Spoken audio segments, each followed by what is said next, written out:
Hello and welcome to the 5th Annual Sachse Construction Academy. We are so excited to have you here. I'm sure you all noticed a little bit different this year for those of you who've been with in the past. Typically, we're at Shed 3 at Eastern Market, and we have over 100 greeters, skilled trades, men and women, working hands-on demonstrations with you, showing you all the different skilled trades opportunities. We have bricklayers building brick walls and hanging windows and pulling wire and conduit and so much more that happens out there. But obviously this year with COVID-19, we got to keep everybody safe. So we're going to bring the tradespeople to you, and we're going to do this virtually. So right wherever you're sitting right now, you're going to be able to enjoy this. So today, you're going to meet all sorts of really cool and exciting people, bricklayers and masons and carpenters and HVAC technicians, and you're going to learn how they got started in their careers, what it took to become a skilled tradesperson, how much money they make, and most importantly, how much they enjoy their job and their career, and what it means to them, and hopefully what it'll someday mean to you. You're also going to hear from Detroit Mayor Mike Duggan and other thought leaders and business leaders in our community, and talk about the opportunity that you can have to join the skilled trades and have a lifelong career. So looking forward to all that. But before we get started, I'm super excited to introduce you to my superstar co-host here. We have Jason Lee, who's President and CEO of Junior Achievement of Southeastern Michigan, and John Perkins, the founder of Legacy Development Foundation and chairman of the Carpenter Apprentice Mentor Committee. So thank you all for joining us, and really looking forward to a great morning here. Definitely. So, Absolutely. Jason? All right. Well, thank you, Todd, and welcome everybody to this a great event. This is our 5th year participating as Junior Achievement and providing exposure to the skilled trades industry.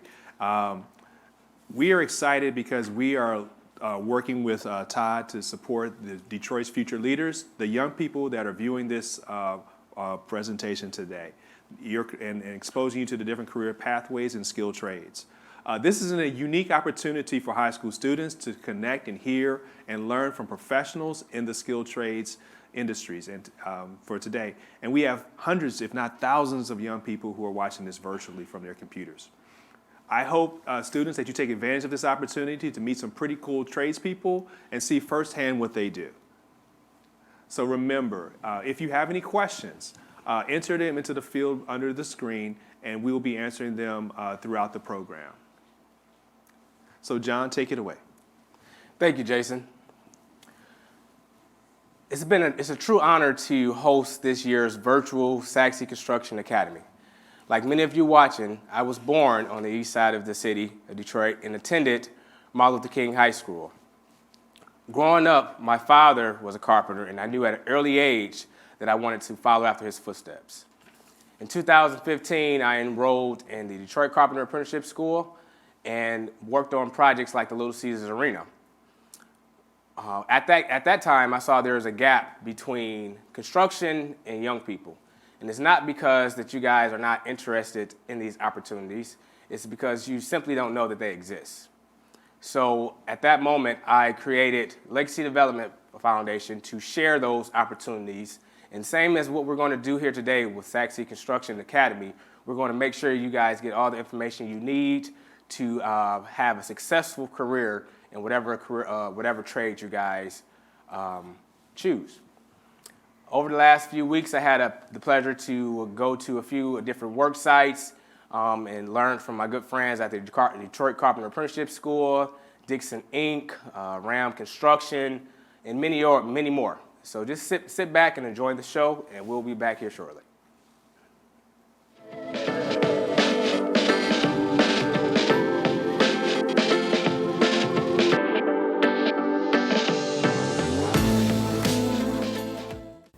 Welcome to this year's Sachse Construction Academy. Ordinarily, I join you in person, as I have in previous years, to talk with you about the incredible opportunities available right now in construction in Detroit. Of course, because of COVID, our friends at Sachse have done the right thing to still run this year's academy, but to do it virtually, so we can all stay safe. This is an extraordinary time in Detroit, and I can't thank Sachse enough for making a young people our priority, to help introduce you to the various fields of construction and to perhaps put you on a career path in the building trades. For now, enjoy today's academy and learn everything you can. I wish you well in your career paths, and again, thank you to Sachse for providing this great opportunity. Hello students, my name is Charity Dean and I am the Director of the Civil Rights, Inclusion and Opportunity Department. I hope you're having a great day at the Construction Academy. I work with the mayor to make sure that every single development project in the city of Detroit includes Detroiters like you. So as you're going through the day, I want you to take your time and pay attention to anything that sparks your interest, because we need you to help us rebuild our city.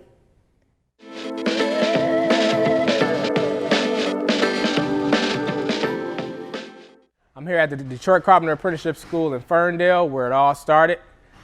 Started my career back in 2015 in this exact building. My father introduced me to the trades, but until I got into this school, this is where I became a carpenter. I'm here with my good friend, Malcolm Kennedy, fourth year apprentice. What's going on, Malcolm? You all right? I'm doing great today. How you doing? I can't complain at all. What you got going on here today? Today we're actually going ahead and putting together some stringers. For more or less everyone, you're going to be able to do this same concept when it comes to decks as well as commercial and residential. It's a very important aspect of construction. But nowadays, if you have the skills to do them by hand yourself, you can be considered a true carpenter at that point. So how did you get started, Malcolm? For quite a while, for quite a time, I've been doing construction in and out, off and on for quite a while. It's always been an income for me, a secondary income. My primary background, though, is computers. But unfortunately, computer industry changes every 3 to 4 years and things like that. And unfortunately, it doesn't give you opportunity to stay current with it. Got an opportunity to get back in construction and found my passion again and made it possible to take care of my family and my home. Did you grow up in Detroit? No, I'm actually originally from California, but when I come to Detroit, the first thing I noticed was all the historical homes here. Before I joined the union, I used to do historical restoration. And I was able to get into some of these houses and see some of the old school construction firsthand. And being able to take some of these houses that you would think would be on a demo list or whatever the case may be, and being able to actually bring those properties back to something that you can be proud of is a very good experience. Being able to be hands-on and be a part of something and actually see a result from your hard work, not just monetary, but actually a visual, a sense of accomplishment is something that's something to be proud of as well. Take us back to when you first got into this industry as a first-year apprentice. Talk about your experience. How was that experience for you? There's so much out there to learn. The school gives you that opportunity to learn multiple different trades of construction, as well as the proper way to do construction. So once I came in, it was a humbling experience. And for the first couple of years, just more or less catching up and try to make sure that I can produce for my employer. If you were an 18-year-old or 17-year-old graduating high school, right? The Carpenter Apprenticeship program is a 4-year program, right? Yes. So you will be how old as a journeyman? You're saying something like 23 to 24 or something like that. I would like to take construction as an unlimited cap on your income. It's what you put into it. You're talking 7 days a week overtime, or you're talking about being able to do side projects for your family or for other small projects for yourself. And you're able to have an unlimited resource of income at that point. So you're telling me if I was able to start at 18, at this point, I probably have 3 or 4 rental properties. You know, everything should be basically paid off at that time, your house and everything. And you're talking about the quality of life being completely different. I'm blessed now, but I mean, you're talking about a completely different level at that point if you're able to get an early start on it. And I'm not talking about taking that time to pay back the loans for education. I'm not talking about losing money as you're trying to get an education. This school actually provides you with an income as you're going to school. I'm actually getting paid to be here today. So I'm actually getting an opportunity to learn how to build something as well as pulling a check in for the day. That's beautiful. It's a beautiful thing. That high school student that may be on the fence of where he or she wants to go in life after high school, what advice would you give them? I would definitely say if you feel like college is not truly your fit, definitely get into the trades. I say definitely get into the Carpenter Apprentice program, because no matter what knowledge that you have, if you don't have the documentation to back that up, it's really meaningless. So you get that documentation, you get that strong knowledge behind your belt, and you'll be able to thrive. Not just survive, you'll be able to thrive, as well as rebuild your own community. You know, funny story, like I said, my first house that I've lived in, me and my father built from the ground up because of the trade. So I know the value of the education, the trade education of being a carpenter, the values that this school brings to me and other individuals like yourself. It's an amazing opportunity, you know. And like I said, I didn't get in right out of high school. I got in a little later in life, around 22, 23 years old. But again, you know, if I would have known this opportunity then. What I'm glad is that you're here to actually give these young men and women the opportunity to see that there's opportunities to provide a decent way of life for themselves that doesn't necessarily involve college.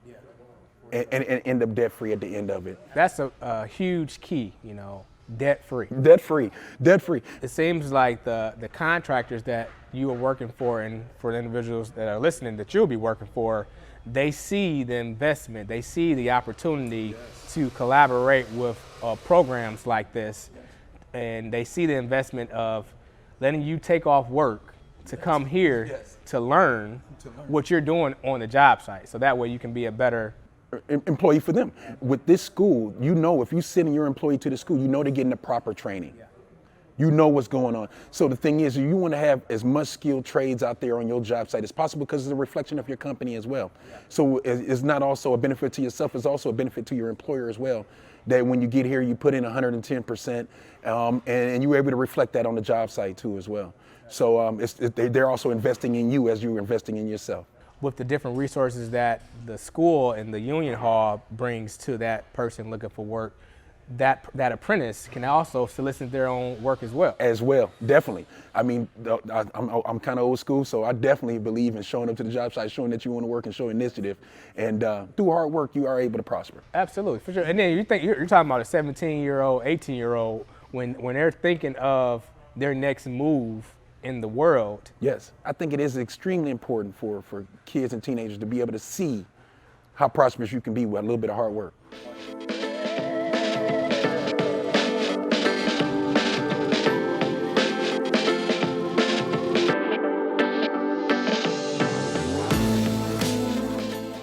Hi, my name is Dixon. I'm the owner of Dixon Masonry. I'm very excited to be a part of the Sachse Construction Academy. I've been in business since 1999. We're probably one of the largest mason contractors in the city of Detroit. And my most iconic job was Little Caesars Arena.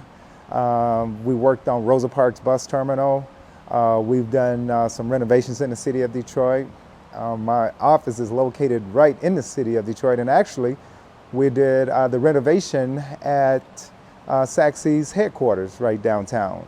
Being in the masonry business is something you should be very proud of, because when you do come down to the city and saying that, you know, you could look at certain projects and say, hey, I'm a part of this, I built this, you take ownership. And I feel very special, very important to give young men and women opportunities to grow great, long-lasting careers in this industry.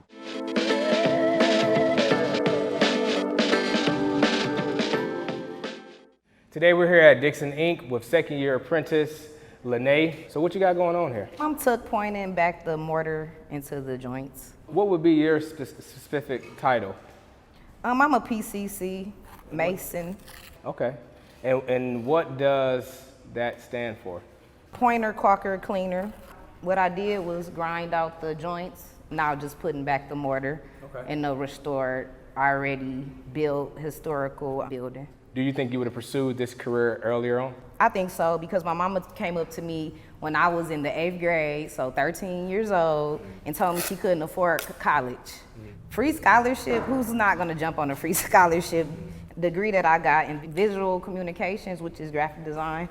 I didn't know if I wanted to be my own boss with that. I went through a pre-apprenticeship in Flint. Do you think the pre-apprenticeship program helped you get more knowledge and experience going into the trades? Yes, it did. So me being me, using my resources is not what you know sometimes, it's who you know. So I already had gained some type of relationship with the person that was over it, and he was a Mason. So I said, well, Why not join the bricklaying ally? So you have a great point when you said it's not all about what you know, it's who you know, because networking is key. Yes, sir. A lot of the opportunities that I had in life, wasn't because of what I learned in a book, it was the people that I met along this journey. And when you develop that sense of network, you don't know who that person that you're talking to or shaking hands may be. It may be your next boss, it may be your next opportunity to, go far in life. How did it feel coming into this male-dominant field of work? Like, was there any intimidation that you may have felt, or what was your thought process? If I was intimidated, it wasn't about the men aspect, it was about the actual job itself. Would I physically be able to pick up this? Will I physically be able to do that? Will they see me valuable because I am a woman? But I mean, I'm not worried about that. I feel like I am very work oriented. So once you show me something and I get it, I get it. And does that give you drive in the morning when you wake up to come to work? This is only the beginning. You can always grow and build yourself up. So do you feel that by being a brick mason in the skilled trades union potentially open doors for financial freedom? Oh yeah, financial freedom, yes, yes, agreed, yes. Think about it as a bigger opportunity. Yeah. Like, I don't have to stay a brick mason if I don't want to, but if I want to stay in the industry, I can. Absolutely. So that's how I see it. Unlimited opportunities. What would you tell a high school student graduating from high school that's interested in the skilled trades? What type of advice would you give them? You have to try, and that's the type of person I am. Let me see how heavy this is. Oh, I'm gonna try. Oh, I can't carry 2, but I can carry the 1. Yeah. So if I can carry the 1, if I can carry the 2, it's mind over matter. Absolutely. Everything we do in life is mind over matter. So when it comes to that, you just have to know to have a strong mind. Yeah. And that's what I feel like with bricklaying, I'm not gonna say I don't already have a strong mind just due to my mother and parents and grandparents, but you have to just overcome yourself. And I'm glad I'm here because it's very challenging mentally and physically. Being able to work with a hammer and chisel, actually seeing that you can, manipulate a brick or manipulate a block. Yeah. You can really see your work transform.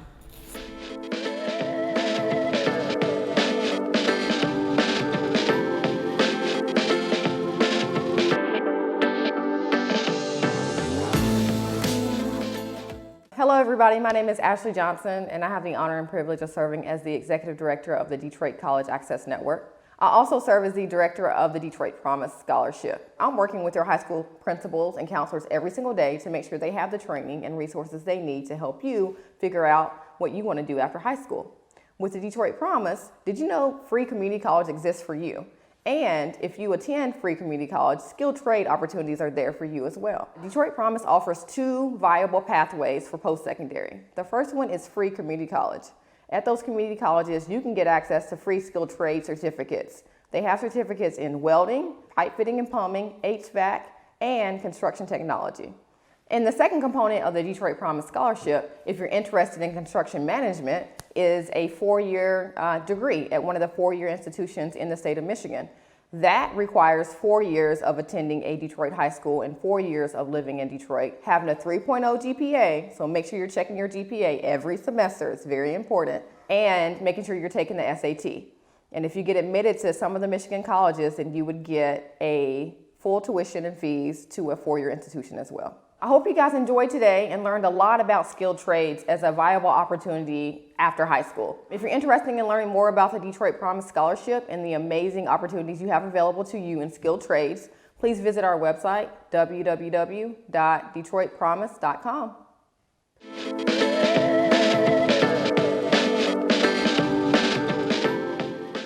Appreciate you guys for having me out here at Stuart Mechanical. You want to tell me a little bit about these units here? Yeah, these are basic units. They're rooftop units, or RTUs. It's a packaged unit instead of a split system at your home where you have your condenser outside and your furnace inside. Gotcha. This is all in one unit. So we have your air conditioning on this side with your compressor here, and we have our furnace here. Instead of in the basement This is our furnace. When the furnace starts going, the burners go and it blows air up and pushes through the ductwork. Well, here, this pushes down and goes through. So, hence rooftop unit. So tell me, how did you get started in this profession? I made a promise to someone who was super important to me, and so I made a change in my life. I got into HVAC. It was very important that I did, because had I not gone down this path I'm on now, I don't know where I would be. Yeah. And I love the job that I do. I love the idea of fixing things with my hands and a sense of accomplishment when I'm done. And the money is good as well. Oh, the pay is great. The pay is great, you know. I mean, it is great money, especially for a young guy as Deshaun, because, I mean, here it is. You can make 6 figures in a year without batting an eye. So Deshaun, how did you get involved? I knew when I was in high school that college wasn't for me. Didn't even like high school like that, so I always liked working with my hands. So I started looking into skilled trades, seen electrician, plumbing, which I kind of found interesting. Then I seen HVAC, looked into that, and it kind of seemed that it kind of involved everything, electricity, little plumbing. So I was like, why not get into that? So what is a typical day like with you guys in the HVAC world? A typical day is sun up, you're on the roof, figuring out why someone's unit is not running. We do something that you can do anywhere on the globe, no matter where you are on the planet. We deal with something that you can go anywhere and do. It's a call for it because there's not enough technicians to do it. And everybody needs heat. Yes, or air. Or air. If you guys could talk to a young high school student, what advice would you give them? College is not for everyone. If you don't think college is for you, a skilled trade should be, because at the end of the day, you have to do something to pay your way through life. And this is the best thing going. When you're done with trade school, you're not in debt $200,000-$300,000, and you can make money as you're going through school.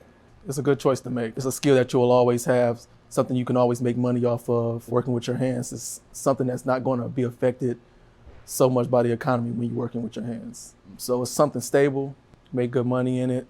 In a trade that no one can take away from you. Yeah, exactly. Deshaun, if a kid getting ready to graduate high school this year is very interested in what you do, what would you tell them? What I did was looked online, found HVAC schools near me, signed up. It was a 10-month course. They help you with job placement afterwards. So how does it make you feel to work on projects that's rebuilding the city of Detroit? I love Detroit. It's a feeling where you're helping bring back something that a lot of people have given up on. I worked on a few projects downtown. It's more vibrant. It feels good when people who actually have more opportunities to better themselves, to come out of school and, be something, do something. Detroit is a resilient city with resilient people.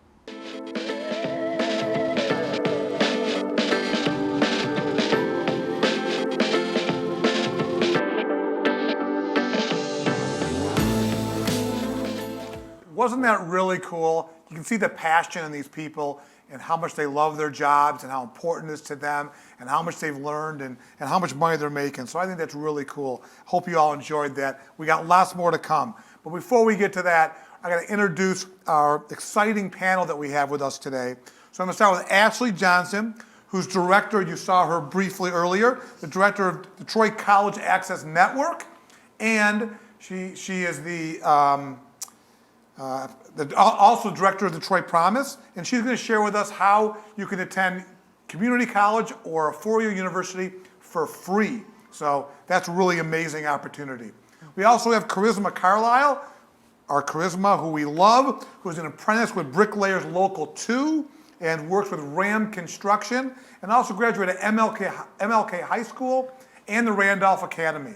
And she's currently working as an apprentice mason, and you're going to hear some great, cool stories from Charisma today. And we have Joe Gabris, who's a superintendent at RAM Construction, and Joe works with Charisma on some really cool projects here in Detroit, and they're going to talk about their stories.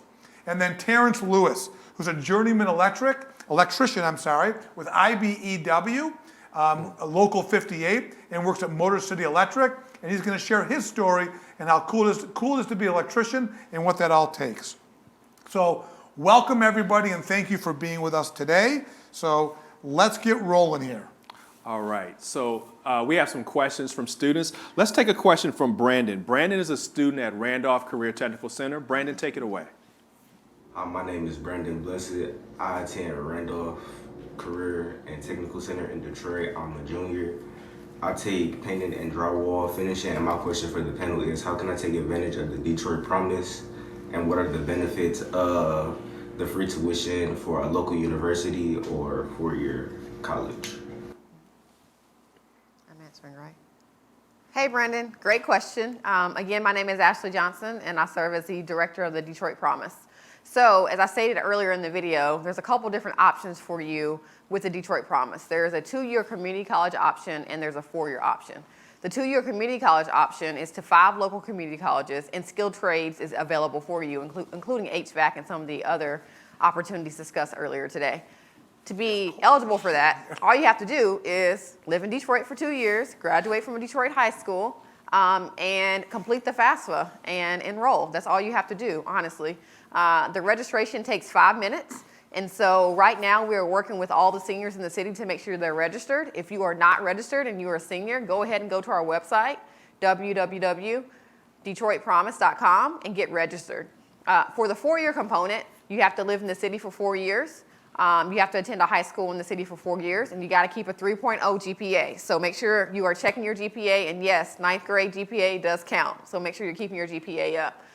And then for this one, most of the colleges, typically we have an SAT score that's required, but due to the pandemic, most colleges have waived the SAT score, and they're now test optional. And so if you get admitted into, I think there are 10 of them that are test optional. If you get admitted into those 10, any of those 10, you still get the full tuition and fees for you. So free 2-year college and free 4-year college is available for you just because you live in Detroit.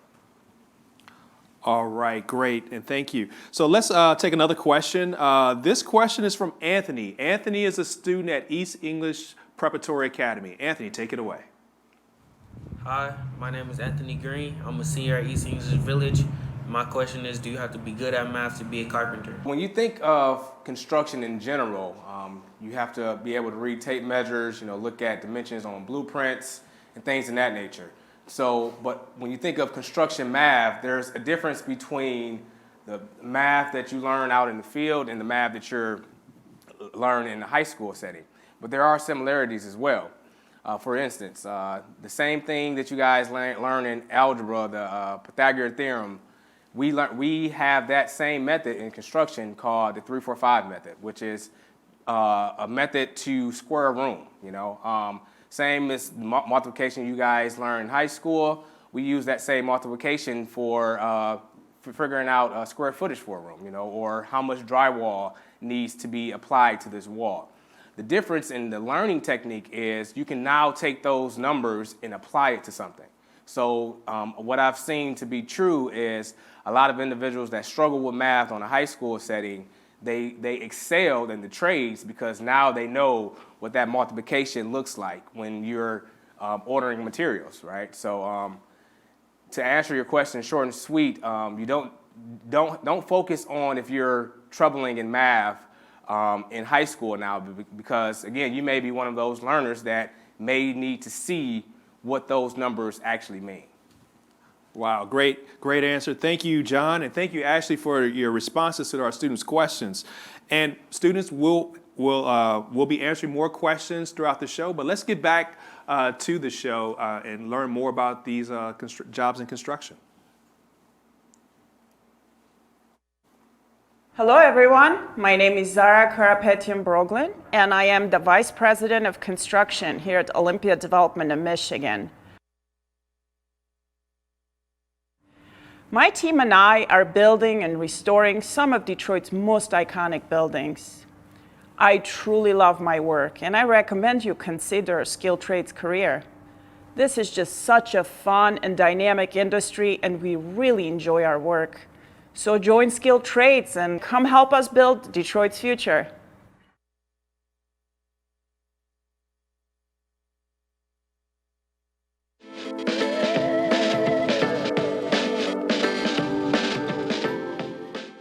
Thanks for allowing us to spend the day here at the Eddystone Hotel. Tell me a little bit about the project. The Eddystone Hotel was pretty much a vacant building. We came on board with Olympia. They are the owners of the building. They're in charge of basically restoring quite a few of these buildings in the city of Detroit and have made an impact, quite an impact on the comeback of the city. Ramp Construction Company is in charge of doing all of the exterior restoration, from the brickwork to the limestone down low, the storefront which will be going in, the balconettes at the 12th floor. If you could see a before and after, you would see how far this building has actually come, and it's just it's a really great thing to be a part of a project like this, and to have the workers that we have and the craftsmen that we have. We're actually going to interview some of your teammates here today, Charisma, Carlisle, and Mark. He's one of your foremen here. Yeah, Mark Johnson. Yeah, so let's take a look. Hey, it's John Perkins again here in Detroit at Eddystone Hotel with my good friend Charisma Carlisle, second-year apprentice with Local 2 Bricklayers Union. She's going to give us a tour of what she does on a day-to-day basis. So tell us what you got going on right now. Mixing mud. This is mud for the wall. What made you go into the skilled trades and also the bricklaying union?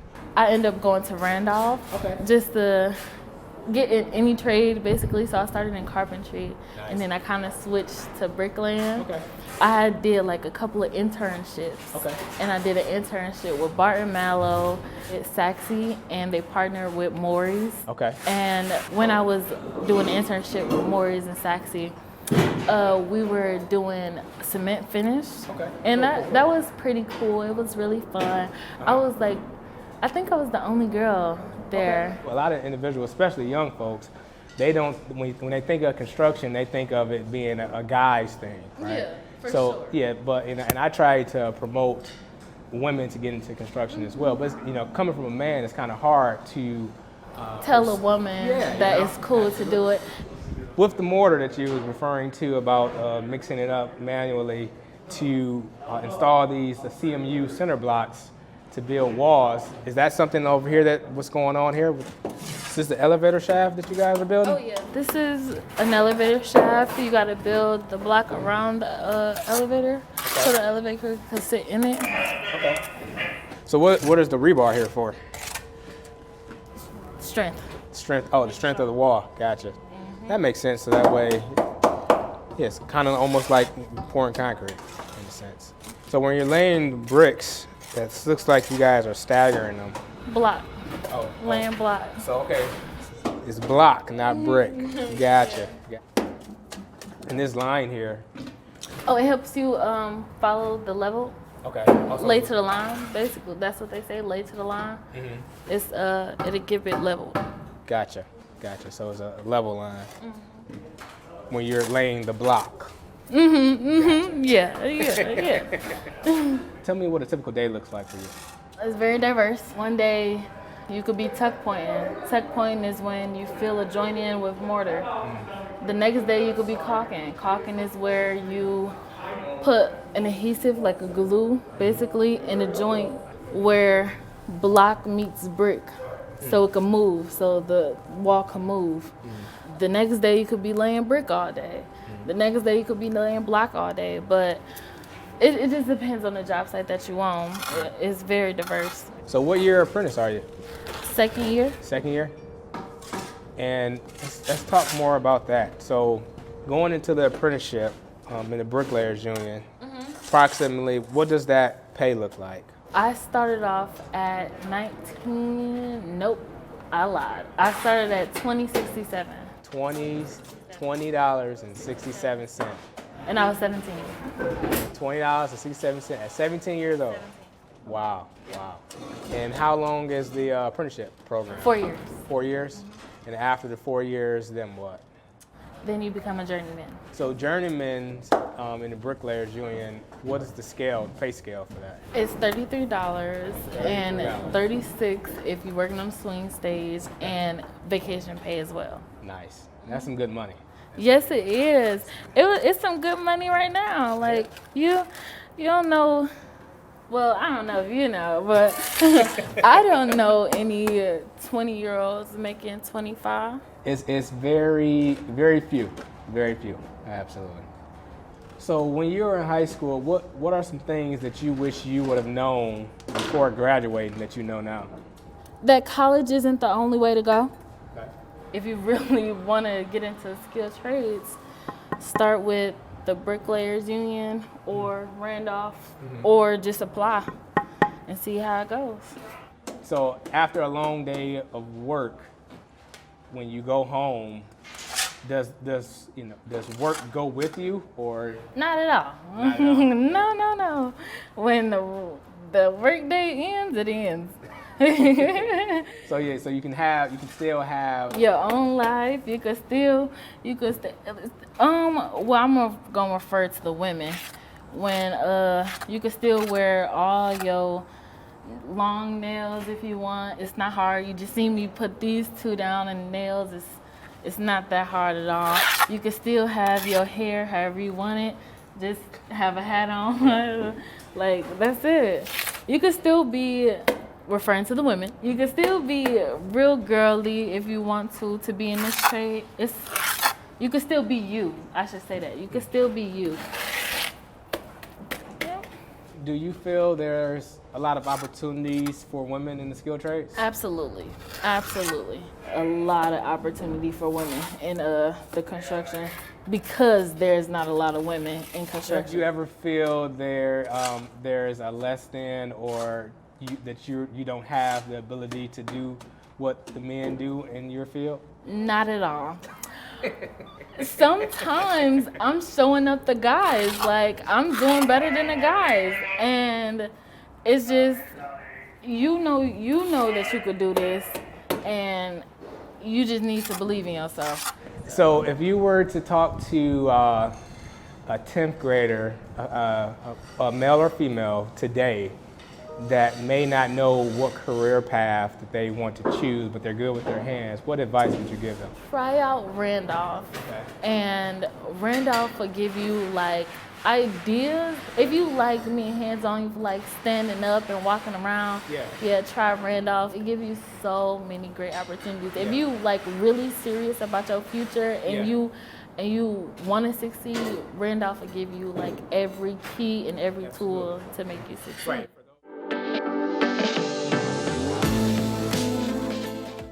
Hey, what's going on, Mark? You're one of the journeymen here at the Edgestone project? Yep, I'm a foreman now. You started your apprenticeship at what age? I was 26 years old, 25, 26 years old when I started my apprenticeship. Yeah, so I was speaking with Charisma earlier, and she was 17 when she got in. So what would you tell that young individual that's still in high school, that's interested in skilled trades? I tell them now's better than ever. We're looking for these young kids and young people. We don't have enough, and that's a fact. Right? We need more young talent to come into this. When people think of college and the skilled trades, they tend to put skilled trades in a lesser than option, when in reality is not. Well, I tried college. You know, I was always better learning with my hands than out of a textbook. My whole life, whether it be changing a flat tire on my bike, you know, I learned doing things with my hands, and that's how I learned. So obviously the college route just wasn't the best fit for me. When you think about it, you know, the average apprenticeship program is 4 to 5 years. The average college degree is 4 to 5 years. The big difference between the two is making money during those 4 and 5 years. Yeah, you're making money. So when you speak of the apprenticeship with a local 2, what does that look like? It's almost like going to school. Well, it is like going to school. You're just going to school out here, right? I mean, you do your work at the apprenticeship training center. Okay, so they teach you the basics, right? Get you going, so that when you come out on a job site, you're just not lost, right? And you have a basic skill set to be able to do it. Of course, you learn a lot more out on the job site when you're doing it on the wall. After 4 years, you become a journeyman. What does it mean to be a journeyman? Because that's like the golden ticket. That means that you are skilled at your job based on your 4-year apprenticeship training. that you're competent, that you're obviously a good worker, you're skilled, and now you make the top dollar. That's what the journeyman really means. You make that top dollar, which is good. And with that journeyman card, you can go anywhere and work at that point. Yes. I mean, if you become a skilled tradesman or woman, options are endless. Correct. Everybody is looking for skilled workers, right? Particularly here in the city, because I know there's a lot of work going on in the city of Detroit. How does it feel to be participant on those projects like that? You walk through the city and you say, look at that building. You know, we brought it back. All right. So essentially, the Foundation Hotel, we brought it back. And it's so rewarding.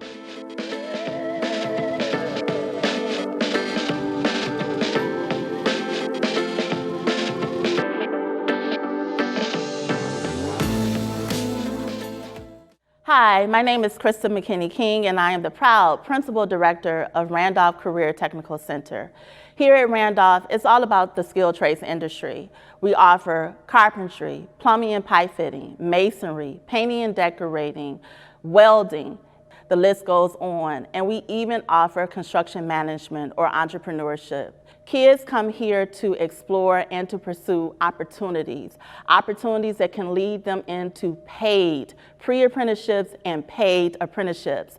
For those of you who don't understand what an apprenticeship is, just think about being paid to learn. It doesn't get better than that. So please come to Randolph Career Technical Center. We have great teachers, great programs, just an awesome opportunity.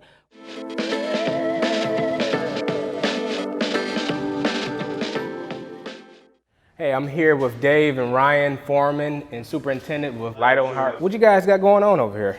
This is the majority of the work that you'll be doing when you join the Bricklayers Union and then come to a company like Leidal and Hart. Cool. But this is the basic 8-inch block, main block that you'll be working with. And that's on exterior buildings for exterior facades? And interior schools. You know, most schools are all 8-inch block. You know, interior walls, hallways, you know, you see them, corridor walls, whatever you have. So how did you guys get started in this trade? I started when I was about 12 years old with a family friend, and then when I was 16, started laying brick, and then on a school release program. I started as a laborer, which is a good way to start this trade because then you understand it. So my grandpa was a bricklayer, so I'm actually the 5th generation bricklayer in my family. I went into apprenticeship school right out of high school. What's the process in getting into apprenticeship? Application, and then your interview, and then you find out, I mean, rather quickly. You know, especially now, there's a lot of a need for apprentices and a need for overall manpower in all the trowel trades. A union apprenticeship is your best route. You'll receive the most training, the most safety training, and finish your apprenticeship. Become a journeyman, because once you become a journeyman, you have a job wherever you go. There's different ways to get into it too, because Ryan got in through the apprenticeship program, and I was a non-union bricklayer. You worked in that way for quite a few years, and then tested in to the union, because I wanted to get make a better life for myself in that regard. There's a lot of interesting opportunities too in the masonry field. Right now we've got, getting into it, say you're a little nervous and you don't want to put forth that 3 months of time right away, you can get into something we call an intent to hire, and we'd hire you at 60% bricklayer wages, which is, I don't know, it's right around low $20 an hour. So no background experience, no anything. We're gonna hire you right around 20 bucks an hour, and you're a helper at that point. And you can see the trade, you can pick up the block, you can use the trowel, use the saws. And so you know if it's something that you're really interested in getting into. But then at that point too, you can see the other trades. There's electrical, there's plumbing, laborers, roofers, painters, all these types of things. Carpenters, yeah. Can't forget about carpenters, can we? But again, like Ryan was saying before, the sky's the limit on a lot of this stuff. Whether you want to go the route of being your typical bricklayer, being a foreman, superintendent, or being a caulker, a pointer. All those types of things are endless. And really it ends where you want it to end. And when you speak on the opportunities, just with you guys, the different levels, after you become a journeyman, you then can become a foreman and also a superintendent as well. Right. So what does your typical day-to-day look like on the job site? Generally, we start 7 a.m. to 3:15. We'll start with safety meeting, stretch before we work, and then we work basically 2-hour intervals. So every 2 hours, then you get a 10-minute break. You know, and then you have your lunch, and then another break, and then end of the day. What are some of the coolest projects you guys been on so far? For me, one of the best, the top projects was the U of M football stadium. Growing up as a U of M fan, my parents had season tickets to the game. To go there every day, that was pretty exciting. What about you? Probably the same. Yeah, we were on the same job. Got to work on Spartan Stadium, which is fun being a U of M fan, but you know, you're working on Spartan Stadium. So it sounds like there's a real sense of family in the working together. When you get on a good crew, it's exciting to come into work in the day. You wake up ready to go into work, and you're happy when you go home. Ryan and I working together, we've tried to affect the crew in a good way. Hey, you're doing good work. That little teasing, we all have lunch together. That type of camaraderie, though, it lasts, and you don't want to leave that crew when you've got to go to a different job. Attitude, attendance, and appearance. If you keep those three in mind, you're going to go far in this trade. Because not just your clothing appearance, the appearance of your work. Because ours is a visual trade. When you walk by a wall, you don't say, "Well, they laid that fast." You know, you say, "Oh, that looks good," or "That looks bad." Yeah. Right? So if they keep that in mind, the sky's the limit.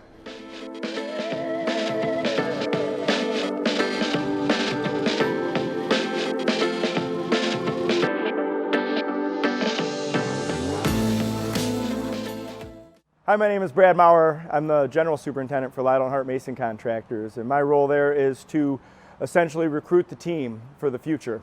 And I'm constantly looking for young individuals that want to get in the construction field and make something out of their life for themselves and their families. So if you're inspired by what you saw today, I hope you consider a career in the skilled trades. I did, and it's worked out great.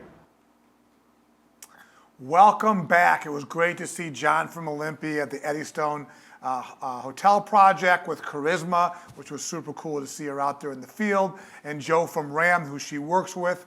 They're right here in the studio, so we're looking forward to participating with them really, really soon. Remember, Charisma not only works with RAM, but she also interned with Sachse Construction back in the day, so she's got a special spot in our heart. So let's check on a question here. My name is Denisha Soto, and I am a sophomore in Randolph Career and Technical Center in Detroit, studying painting and drywall finishing. My question to you is, what advice do you wish you had gotten when you graduated high school? Hello, Ignatius. Great question. The advice that I would give you is to think about your future. And think about your future, not just tomorrow, the next day, and a week from now, in increments of like 5 years, and where you see yourself in each one of those 5-year increments after 5, 10, 15, even 20 years, and then create a roadmap in order to get to those goals, and then each day motivate yourself to do something to achieve those goals. Everything that you do, you're going to get something in return. As far as when you spend your time, you'll get something out of it. Time is very valuable. So once you spend it, you won't get anything back as far as time, but you will get something in return.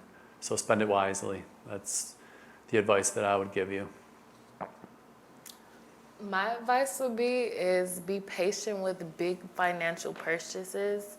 Don't be pressured into getting a 2020 or 2021 because you got the 2020 money. Don't have your friends telling you, "Oh, you got it, you could get it." Just be patient with be calm and patient. Think through your big financial purchases. Don't just throw money out because you're getting money. Just be smart with financial purchases. That's great. Thank you. Great advice, and I'm sure all of you listen to that, and many of you will be able to abide by that. So we're going to get back to the show, and I'll be back with you in about 15 minutes with more answers to some of your great questions. So let's learn some more. Here we go.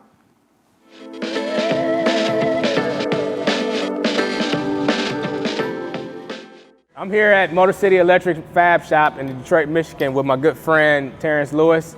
Me and Terrence met about 5 years ago while we were building the Little Caesars Arena downtown. Hey, what's going on, Terrence? You all right? Hey, what's up, John? What you got going on there? Just putting together a prefab electrical box. It goes in the walls where we have to put our electrical devices in prior to the drywall being installed. So we build it here, ship it out to the job site, they install it in the wall, and then they can close the walls up. How long you've been in your trade? I've been in about 8 years now. Tell us how you got started. I worked with my dad a lot as a kid. He's kind of like a handyman, so we did different types of projects. He never let me do the electrical, but you know, I'd help him paint or, you know, cut stuff or go get material for him.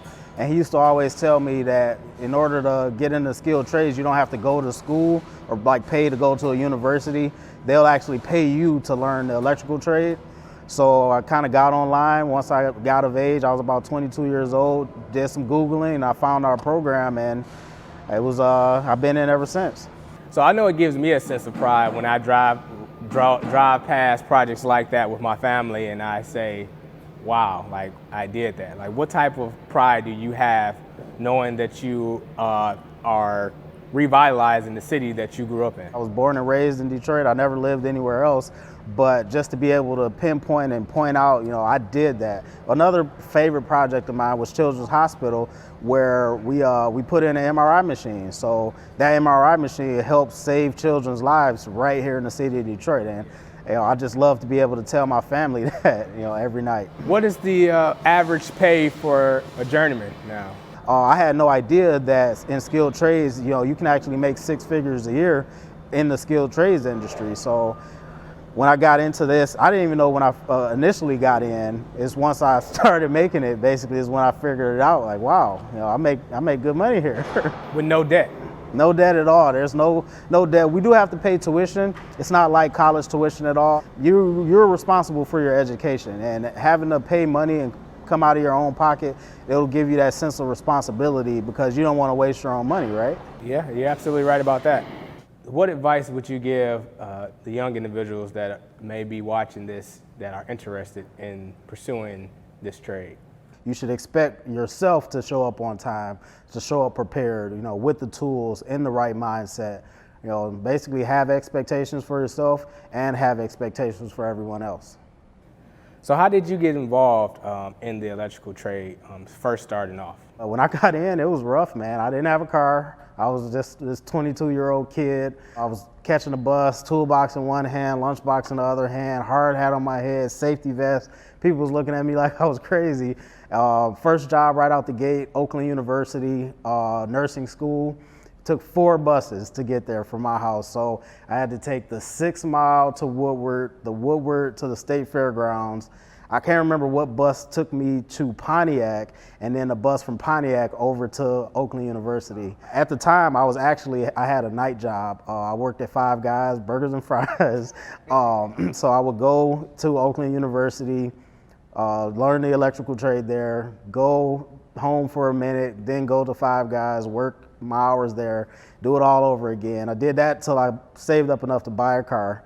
Bought the car, blew the transmission, and I went back to Five Guys, worked there for another 6 months so I could get the money to fix the transmission, and then I was finally able to quit. So how did it make you feel when you were working at Five Guys, catching 4 buses to pursue a career of your choice? What made you continue that route? Honestly, I saw that $40 an hour, and I knew it may not be right here, right now, but it's at the end of the line, and I'm gonna make it to the end of the line.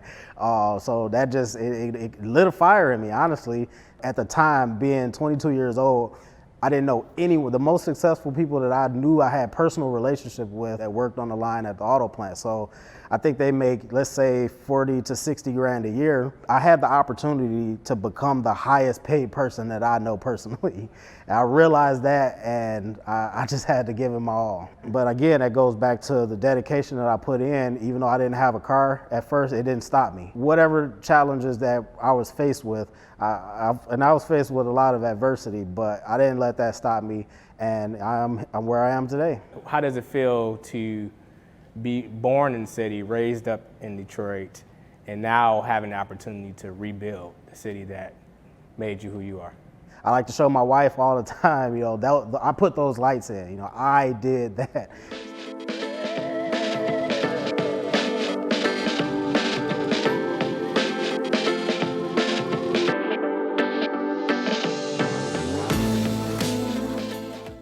Hi, Hi, my name is Clifford Brown, and I am the managing partner of Woodborn Partners. We are a Detroit-based real estate development company, which also has an arm in property management and investments. We are rebuilding Detroit, and we can't rebuild Detroit without you.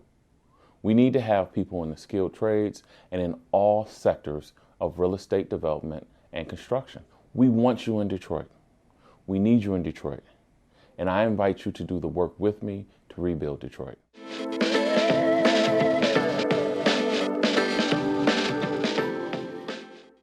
I'm here with Devontae King, first-year Carpenter Apprentice at the Carpenter Apprenticeship School. So tell me about your story. What made you interested in becoming a carpenter? I went to Detroit Public Schools. I'm a graduate of DPS. I come from, a hard socioeconomic background. I grew up. I did well enough in school where I was able to go to college, and I pursued a degree. Once I did my 4 years and got my degree, I came back home. I got a degree in communications. It didn't really feel like I was truly passionate about it. It felt more like a job. I found out about a friend who had ran a nonprofit teaching high school kids about carpentry, and I was interested in helping them. And so as we got to know each other, he had mentioned to me that being a part of the union is where he got his start. And I was inspired that, now that I had been helping these high school kids learn about carpentry, I truly found something that I was passionate about. And now that I am following my passion, being a first-year apprentice, right now I'm just taking safety classes, but now I can see that the trajectory for me is just super wide open, and I'm excited for that. So you mentioned you went to college right out of high school. So the opportunity that you have right now, if you would have known this opportunity when you were in high school, what would have been different for you? There's so many different pieces to being a carpenter. You got wood framing, got metal stud framing, scaffolding, pile driving, being able to rig. Those things are literally essential to everything that everyone needs as far as, buildings being built. We're a part of that. And so I'm excited to be a part of that, and to still make close to $20 an hour when I'm working. This is the first time ever being a carpenter. Yeah, starting off. To be able to make close to $20 an hour, and then it grows incrementally. So for me, that's great because I could look up 6 months and I got a raise, and now I am making $20, $21 an hour, and and just to keep going. So I think that at the end of the 4-year apprenticeship, once I am a full journeyman, the skills that I am able to acquire here is just going to set me up for a lifetime of just prosperity and just happiness, because I was able to take that chance on myself. I can bet on myself, use my own hands for, my own future, and create whatever I want to create. That's beautiful for me. You have this this sense of passion, like you mentioned earlier, about becoming a true craftsman in your trade. What gives you that drive to wake up every morning and pursue your dream? Growing up, and you do have to struggle, it makes you appreciate, coming home with a check for 1 week that was normally for 1 month. And I think for me, that was huge, just to be able to make that much money in a week. And that was the most I've ever gotten paid, ever working. Minimum wage, you're getting $7.25, and if you find other jobs, you can work for somebody for $10, $12. Nobody's gonna pay you legally close to $20 an hour, and you get to actually work on somebody else's project. I could go home around 3 o'clock, still take a nap, and go out and do whatever I want to do. As long as I get back up in the morning and go to work, I can make my own future, and I can do whatever I want. Have you ever tried to inspire anyone in your community to take the path that you're taking right now? We've moved back to Detroit, and we found that all these great things are happening. We wanted to be a part of that. So now as the city is growing and, more projects are on the way, Amazon project on State Fairgrounds and things like that, we get to be a part of that. When you graduated high school, you went to college, there were other jobs that you were working prior to you gaining an interest in carpentry. Speak on that experience before carpentry came in your life. With this career, using my hands, I get to not only bring home the bacon, I get to bring home the bacon, influence not only my life, but other people who would want to get a good start in finding a career that can change their lives. And plus, I'm making an impact on the city that I know and I love. I know you're a first-year apprentice, so how long have you actually been in? I'm super fresh. I'm like 2 months in. I think that with me getting a fresh start like this, not having a real background in carpentry, like I said, my degree was in communications. I haven't worked on a house or a property prior to becoming a real carpenter. Now that I get the opportunity to have these skills and learn about more of this, you know, now it's kind of fueling and propelling what I want to do for the rest of my life. You get to really make an impact.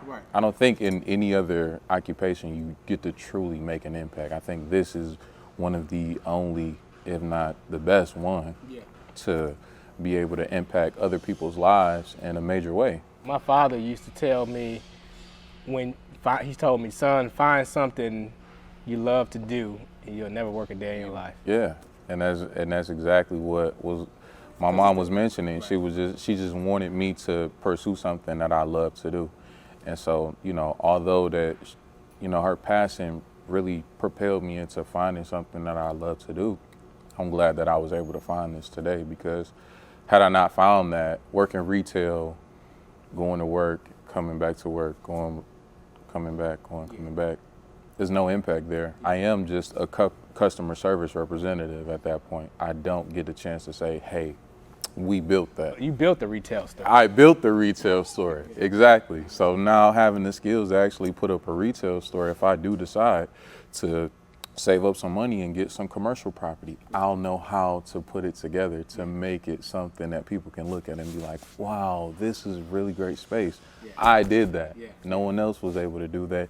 Can't take the skills away from me. I know the knowledge and I'll put it up. So I think that's just the biggest part of it, is that with this skill and with this career, you can do whatever you want to do with it. Even if you didn't want to build anything, another thing for the rest of your life, the money that you will be able to make, you can support your family, you know, and then that way you don't have to struggle. You can come straight out of high school, make 18, because now we're making 18 bucks an hour. So now, you know, for 16, 17, 18-year-olds, once they apply and get into the school, they'll be making really probably 20 bucks an hour. Starting off. I'm 2 months in. That's perfect. And at that point, then you can literally make the life choices that you will want to make to, you know, kind of make yourself better, make your family better, make the people around you better. They'll be inspired by the work that you do. And who knows, you might even get some more people to join along and now follow the same trade as you once you decide to take that step into carpentry.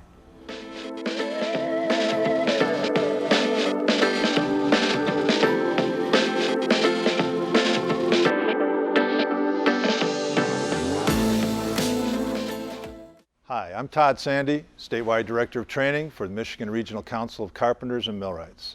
We are in the process of building a 147,000 square foot state-of-the-art training center in Detroit. If you're in the Detroit area, this is your opportunity to leave your mark. Text MRCC APP to 855-424-2562.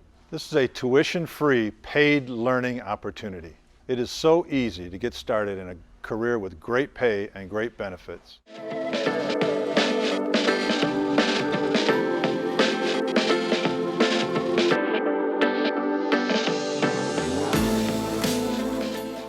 Welcome back, everyone. You just met my good friend Devontae King at the Detroit Carpenter Apprenticeship School and Terrence Lewis with Motor City Electric. Devontae is just starting his career as a carpenter, and Terrence is a journeyman electrician with IBEW. Let's go for some questions. We have a question from DeMario at East English Village Prep Academy. What's your question, DeMario? My name is Demarian Jordan. I am a senior at East English Village. My question is, how long does it take to become a journeyman electrician?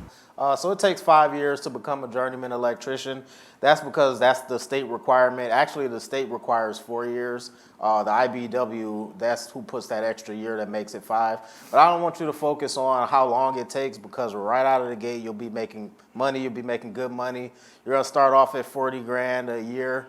And by the end of that first year, you'll be at 48. By the 5th year, you'll be about 64. And then you'll make a big leap once you do get that journeyman's electrician card, where you get to about $86,000 a year.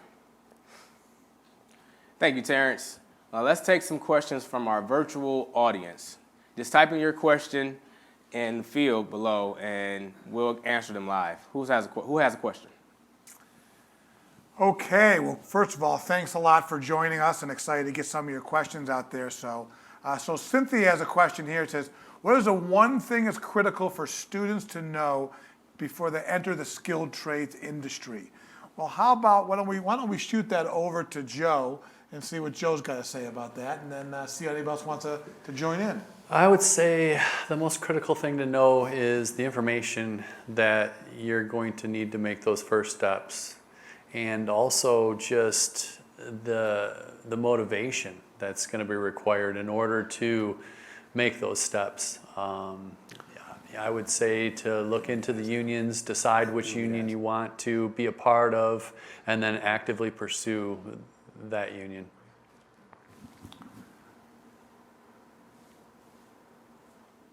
Go ahead. All right. That was from Cruz. Okay, so that was from Cruz. So there was a quick question that came online from one of our students. What are the skills needed to be in the brick field, brick mason field? Charisma, can you answer that?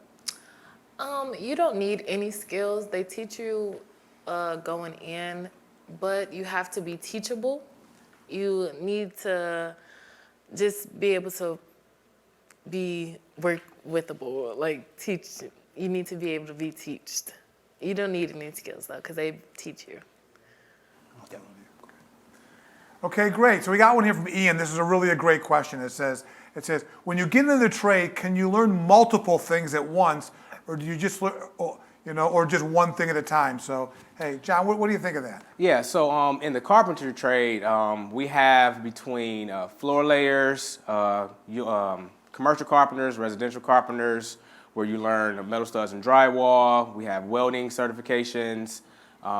If you are if you're really interested in welding, once you take your advanced welding class, you can go out to our training center in Vegas, and they'll teach you underwater welding.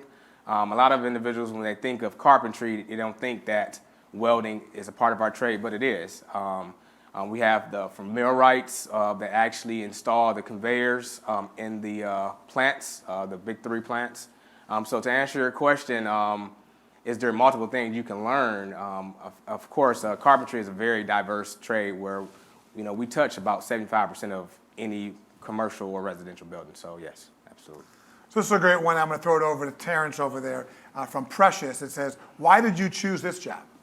Oh, another great question. So the reason I chose this job, quite frankly, before I got into skilled trades, my parents moved to Florida, basically. So I had to start earning immediately. And it kind of met with the education that I kind of already had with the high school math, high school reading levels and stuff like that. It kind of just meshed very well, and I saw the opportunity to start earning money right away. Let's throw that one to Charisma too. So got a great question here from Brody. Brody had a question, what is one thing you look forward to when doing your work and being someone in the construction field? Why don't we go down the line? Why don't we start with Terrence and maybe just talk to our skilled trades members here. And what was that? One thing you look forward to when doing your work? I look forward to being done with it, honestly. Not like getting it over with, but just seeing, like, one of my favorite things about electrical work is when we put up all the lights, all the switches and everything, and we go and flip that breaker and it all works perfectly. All the lights come on, and if there's different color changing lights or something like that, they're all hitting the right colors, and it's a beautiful feeling experience. I would say the same thing. Pride and personal achievement. We restore facades on historical restoration many times, and these buildings have seen better days when we first get on the project. And to do all of the work that we do to restore these projects and then take a step back and take a look at it after it's come to its completion is really rewarding. So I like the feeling of driving by these buildings and knowing that we had a part in their comeback. They stole my answer. So I would say being able to say I built that, like walk in anywhere and be like, oh, I was on that. I was the start crew. Oh, I did that. Look how beautiful it is now. But saying that I built it, that I had the part of building it. So here's a great one from Mohammed. I want to send this one over to Ashley. It says, how can I become a success? Oh, wow. Well, one, you're already successful. The fact that you're here, you're present, you're engaged, the fact that you asked that question, you're going to be a success. I would just say a lot of the skills that they talked about are really things about being teachable, right? Setting your mind on what you want to do and going forward, and then taking pride in whatever your final product is.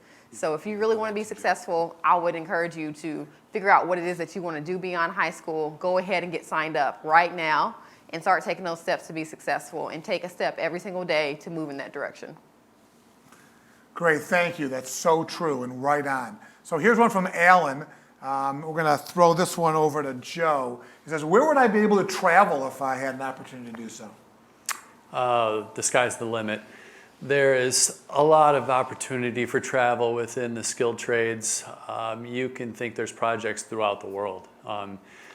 Working for RAM, we do work in around 40 states per year, and we have a lot of opportunity to travel, and the travel's paid for while you're working. You're getting $50 a day per diem additional on top of the money that you're making on your regular paycheck, and your hotel's paid for. So it really depends on what you're interested in, but there is a lot of opportunity to travel. So this is a great one. Now I'm going to go to Terrence, and I'd love Charisma to also respond to this too. From Colby, it says, when you first started, were you scared that you were going to do something wrong? Oh, absolutely. It's electricity. But being scared about it is, for one, you're in school. Like, you're learning on the job. So you're learning how to not basically electrocute yourself, electrocute anyone else. But just making a misstep, just with anything, right? You'll have that thought in your head, well, what if I do it wrong? But I guess that's the best advice I want to give, is that you're in a learner's position. So you're not expected to know how to do everything, how to do it the fastest. You just, at the end of the day, you want to go back home the same way you came in, with all 10 fingers, all 10 toes, and healthy. And anything else that happened that day, it all starts over again tomorrow. Yeah, I was nervous about messing up, but mess ups are a given. Like, when you first get into this trade or get into the construction field, I learned fairly fast. So if I did mess up, I made it up. So don't be scared to mess up. Mess ups are a given when you first learning. All right. Hey, we got some great feedback here. So got a great question from Cameron. Cameron asked, how has the trades changed your life? So Joe, why don't you answer that one? Wow, that's a good question. They have changed my life considerably. Starting from the very beginning to where I am now and where I will be in 5 years from now, it's given me quite a quality of life. It's given me the ability to provide for family, support myself, take vacations, and live comfortably to where I feel a level of security. So, I mean, it couldn't have been any greater change that's come from the work that I do. Great. So here's a question from Alaya. Very cool question here. It says, how long did it take do you realize that this job was for you? Like, was it the first day you got on the job, or how long did it take till you said, okay, this is really for me? So, again, Charisma, why don't you go with that one, because it's been quite recent. It wasn't long. Well, before this, I actually wanted to do the military. I kind of still do.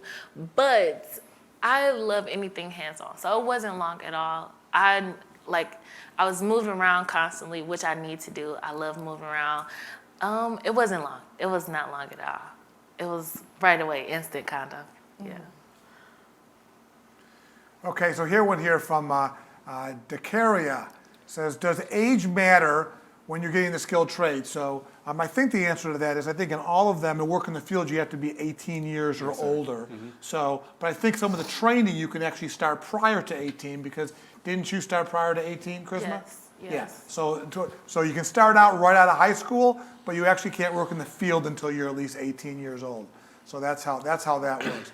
There was also a question I saw earlier, and I forgot who it was from, which asked, do you need what kind of diploma do you need in order to get this? So to work. So I'm going to throw that one over to you, Ashley. Yeah, I would highly encourage you to finish your high school diploma first. But while you're in high school, there's amazing opportunities for you at Randolph and other places to get those pre-skills and really, as you talked about, like figure out which of the fields you want to go into. So you can maybe try some carpentry, you can try some brick mason, maybe HVAC, and really figure out which one's for you. So I'd highly encourage you to do that. But first, get your high school diploma and then enroll in whatever the next step is for you. Okay, here's one from Curtis. Is the journeyman the highest position, or is there anything above a journeyman? So that's a great question, Curtis. Actually, no, it's not. So to kind of give you the career path in the construction industry, you start off as an apprentice. You go through your 4 or 5 year apprenticeship program. After that, you become a journeyman. Once you become a journeyman, there's opportunities to become a foreman, where you actually have a crew on that project that you have to be responsible for. The level after that is superintendent. Now that superintendent, he's over the foreman's the entire project. Of course, with that, after becoming a superintendent, if you are interested in the management aspect, there's project management opportunities as well for those individuals that want to excel in their career. But first step first is you have to become an apprentice before you even get to any of those other levels. Got to get started. Absolutely. So this is a great one from Christopher, which I'm so glad you asked this question, Christopher, which is, how do I get started now? What's the first step? Do I have to wait? How do I get rolling here? So on our website, which we're going to talk about at the end at SachseConstructionAcademy.com, on there, and we'll make sure we get this to everybody, you can go on there, and for all the different trades, there's a page that shows exactly what you need to do, who to call, what website to go to, how to get started for training and how you access that, and all the information you need is right there. Whether for all the different trades, there's probably 20 or 25 different trades on there, so that's all available to you, and I would recommend that you get started to learn all that right away. It's the best way to get going. Can I add something? Yeah, please. If you're still in high school, if your high school offers a VOTEC, try Randolph or Brydolph. Those have construction classes. So if you're still in high school, try VOTECs from Randolph or Brydolph. Great, and John's got some more to share with that. Yeah, and also because I know most of our viewers are high school students, but if there's someone that's listening that's graduated high school years ago and you need some additional assistance on kind of getting started in the paperwork aspect, like you may have not graduated high school, you may not have a diploma. They have pre-apprenticeship programs in place for you guys as well. Actually, quite frankly, I went through a pre-apprenticeship program called Access for All. So those programs like that, they allow you to come in and kind of give you that assistance to get you where you need to be in order to apply for the actual apprenticeship program that we were referring to today. Great, so this next one, I'm definitely going to want Terrence and Charisma to answer. It says, who or what inspired you to do what you're doing now? We'll let the ladies go first. So my mom, I will be a second year or a second generation bricklayer because my grandfather was a bricklayer. And she loves Nicole Curtis. And she just wanted me to do something hands-on, which I wanted to do hands-on too, but it was my mom for sure. She pushed me towards construction. And for me, it was my dad. You know, and other men in my family, they really instilled in me that no matter what it is you do, you got to do something. And you know, working with my dad younger, it just got me in the mode of working with my hands, using the tools, the tape measures, the drills, the saws, and all of that stuff. So I kind of just wanted to do that anyway because I had already been doing it. But just seeing the dedication that my dad put in to provide for his family, I wanted to do the same thing, and I lucked up and became an electrician. All right. Hey, this is great information, folks, and we appreciate the questions coming in from students. We got a question from Angela, and the question is, growing up in Detroit, how does it feel to be able to inspire someone coming from Detroit also? So I think we have, you know, there's 3 people on the panel that grew up in the city. So John, what do you think? How would you answer that? I think, you know, with me being born and raised in the city of Detroit, being able to inspire someone that comes from the same, you know, almost probably the same neighborhood as I, is an amazing thing, you know, because none of us got here by ourselves. Someone gave us that opportunity. Someone guided us. Someone mentored us. So to be able to reach back and provide these opportunities for you guys and individuals that also live in the city is an amazing feeling for sure, definitely. Anybody else have a response to that? I'll chime in on that one. Just knowing that the level of, I don't want to call it success, but I hate to keep making it about money, but you know, just having the opportunity, it just opens up so many doors financially, you know, where healthcare is not really an issue, where different career paths, you may have to pay out of pocket for your own healthcare, and just all these different financial aspects. I like to just be able to share with the people in my neighborhoods and all throughout the city that, you know, a lot of hurdles and pitfalls that you'll go through in other career paths, you won't have those in the trades. All right. Hey, so we got another great question here from a student, Lakeen. So Lakeen asks, what companies desire skilled trade workers? Hey, Joe, why don't you take that one? The short answer is every company. There is a shortage for skilled trades across the board. So it really depends on where your heart is, the passion that you have, and what your interests are. But you can pick any of them, and you will become valuable when you dedicate your time, and the more you learn, the more that you're worth. So all of them. So I'm going to pile on to that because as a general contractor and a construction manager, we work with all the trades, every single one, from pipe fitters, electricians, carpenters, painters, tile setters, you know, HVAC technicians, concrete, brick masons, everything. So literally every one of those trades are looking for people every single day, and there's an absolute shortage. So as we've been saying all along, we need you, we want you. That's really, really important. So here's one from Elantre. Elantre, I think I did that pretty good. What do you think you'd be doing if you weren't doing skilled trades? There's a good one. So why don't we throw that over some of our skilled tradesmen and women over there? What do you think you'd be doing if you weren't doing skilled trades? I'll answer that one first. So back in high school, I basically wanted to be a rapper. I put out mixtapes. I was doing performances at high schools and local nightclubs and everything. That was the career path that I wanted. That's great. I say the military. I need something. I need to move. I need to stay moving.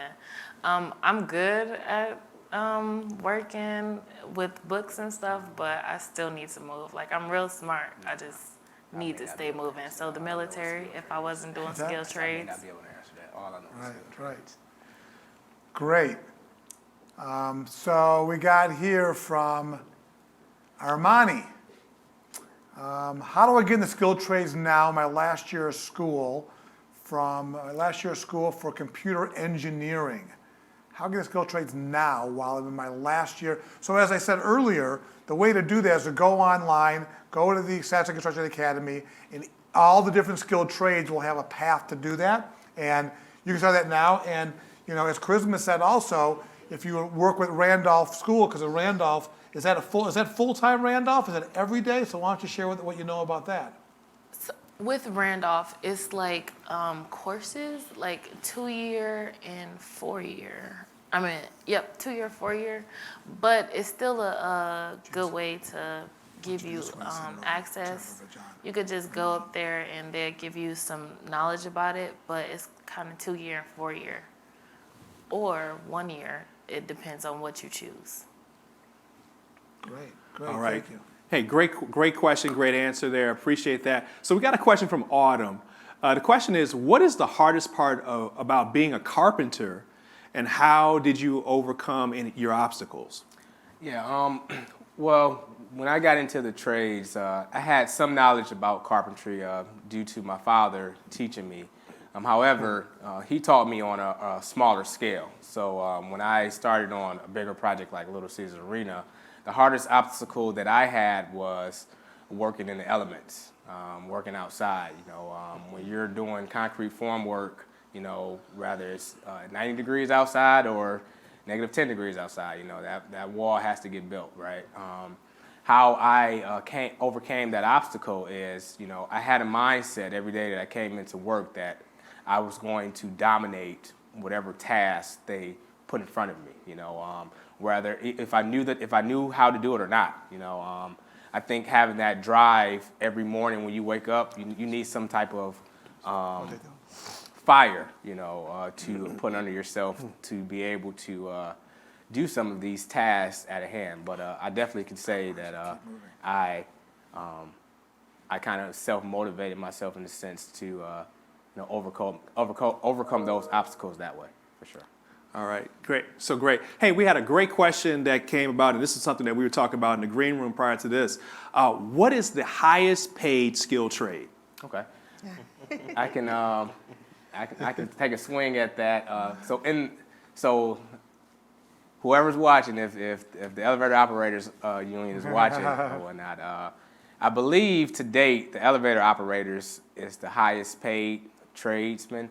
But in the room today, the highest paid tradesman is electricians. So Terrence Lewis, he's an electrician. Like he said earlier today, I believe it's around 40 bucks an hour. $43.28. $43.28. So you know, and so that's to answer your question. I believe elevator operators. But again, all the trades are well paid trades for sure.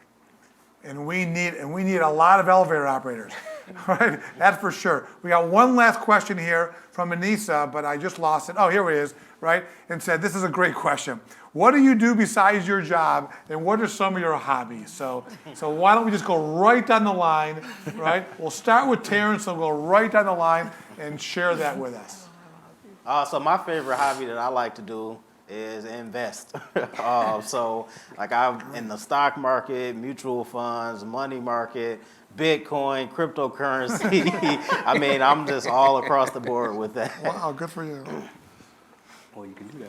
I'm going to piggyback on that. I like money too. I invest right now in commodities, but also I like mountain biking. One of my hobbies is mountain biking. I like snowboarding. I like to see the world, so vacations whenever possible, usually in the winter when we slow down a little bit. I'm young, so my hobbies are hobbies. I like to play pool. I like to skate. I like to outdoor stuff. Great. Yeah, I like to travel, so same thing as some of the other people mentioned. I love to, try to go to a different country every couple years. And then when I'm here, I really like to read, and I really like to be outside. I think Michigan has the best summers around and the best falls, so I just enjoy just walking around my neighborhood or going to a park and getting outside. Great, so actually we're gonna sneak one more in, and this one's gonna throw this one right back to Ashley, which is great, from Lasara. Says, how do I become a part of history? Oh, that's a great question. Well, Lasara, because you're living through a pandemic, you're already part of history. So you're already doing that part. But I would just say, finding out what you're really passionate about and figuring out what you want to do with your life and leaning in on that. So no matter what it is, you learned about tons of amazing options, and a lot of the options are either free or you get paid to do them. So I hope that you'll lean into one of those, figure out what you're really passionate about. And I would really encourage you, one of the things that I have written on my bathroom mirror is actually, have you done anything towards your goal today? So just you make sure that you are your biggest cheerleader, make sure that you are doing something to achieve your goals every single day. And don't give up. If things don't go your way, Terrence took 4 buses to get to his first job and worked at night. And so never, never give up. There's always something greater for you if you just learn how to push through. Great messages, and thank you all for participating, and I hope you learned something today, and I hope you enjoyed this virtual format of our Sachse Construction Academy. And most importantly, if you feel it and you think there's a skilled trades opportunity for you, it's something in your blood, we'd love to have you because there's tons and tons of opportunities, and let's get rolling with that. So I have some important thank yous because this did not happen with one person. It took many, many people to help make this thing happen. So first of all, if you want more information, go to SachseConstructionAcademy.com to learn more about this. But I want to thank my co-hosts, Jason Lee and John Perkins. Thank you for being here. Appreciate your passion and your commitment to this. And our panel, Ashley Johnson, Charisma, Carlisle, Joe Gabris, and Terrence Lewis. Thank you guys, we're all fabulous. Thanks for sharing your wisdom and your ideas and your passion. That's really important. Our friends at 97 Films who helped produce all those different vignettes out at the projects. That was great. Detroit Carpentry Apprentice Training Program, the Training Center, Dixon Masonry, Stuart Mechanical, Ram Construction, Leidal and Hart Masonry, and Motor City Electric. We really appreciate your help in this, your support, and all that you're doing to support the Sachse Construction Academy, and most importantly, the people of Detroit. And of course, Mayor Mike Duggan, who spoke earlier, he participates every year, and Charity Dean at the City of Detroit. And Zara Karpetian Brogan at Olympia Development of Michigan, thank you for helping out. And the Principal Krista McKinney-King at Randolph Career and Technical Center. If you're interested in that, please reach out to them. My dear friend and brother Cliff Brown at Woodborn, thank you for all your support always, and Mercantile Bank for your support of this event. So with that, we're going to close out. But again, I can't express how much we appreciate everybody being a part of it. And hopefully this will inspire many of you to research the skilled trades and help us build Detroit and do some really cool projects. So thank you all, and thank you all from our participants here today. And hopefully we'll see you sooner, but we'll sure see you next year. Absolutely. All right.